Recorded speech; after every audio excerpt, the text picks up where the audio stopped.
So I made one of these the other day. It's a flipper. I'm pretty pleased with the way it turned out. Nice curve on it. Nice and flat in here.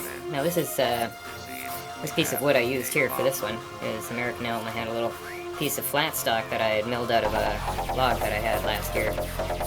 The wood is really nice and dry, nice and stable, and turned really well. So I'm going to do another one of those, but this time I'm going to make it out of some box elder maple. So I've got a couple of the maple planks cut out already. Here's one of them.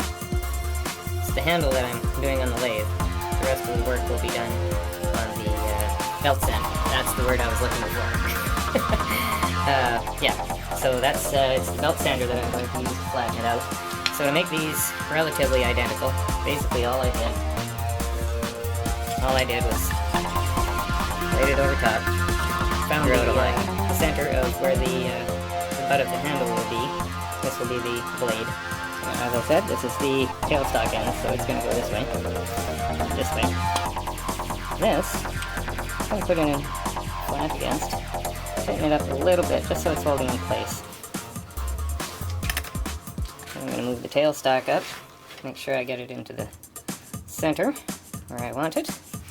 Good. I'm going to come back here and I'm going to make sure that I'm evenly aligned with my jaws here before I tighten them up. And in order to do that, I put on my glasses so I can see what I'm doing. There we go.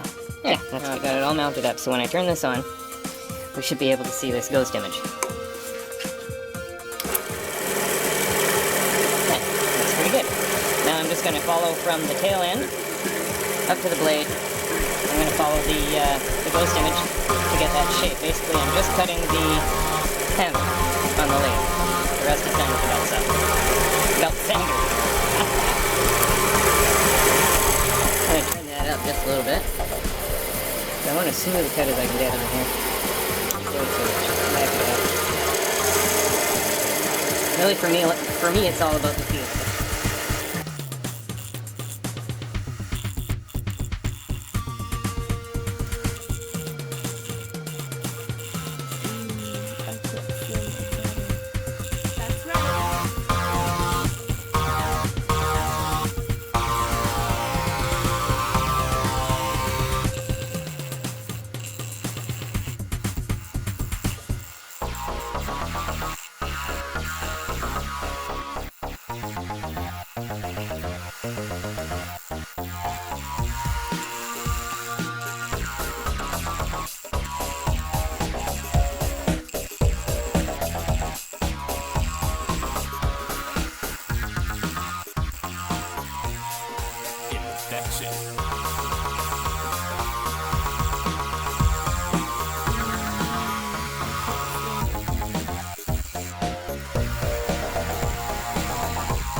handle has been turned and sanded. Now it's time to take this out. Take the paddle out. Turn it. Good. Now I can turn this into a blade. First I have to find the shape of the contour I want. And with these first few cuts, I'm going to want the sander to be pretty aggressive, so what I'm using is 36 grit sanding belt.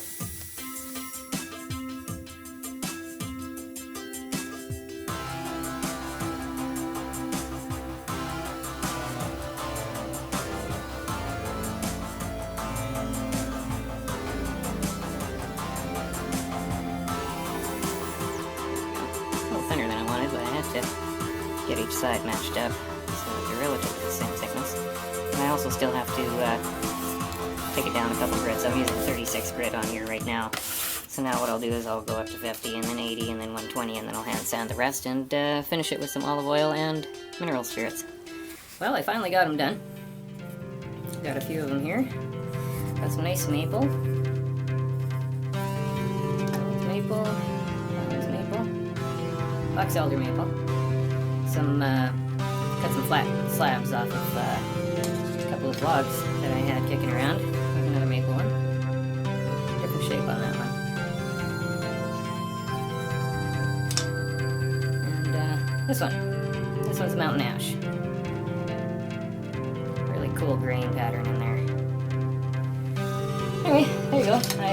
Once I got them sanded down to 220 grit, I got them sanded down on my belt sander up to 120 grit, and then I carried on to 180 and then 220 hand sanding, and then I hand rubbed coconut oil and mineral spirits. I mixed coconut oil and mineral spirits and hand rubbed these little flippers. So there, another cool little project. A little bit of experimentation, and worked out pretty good.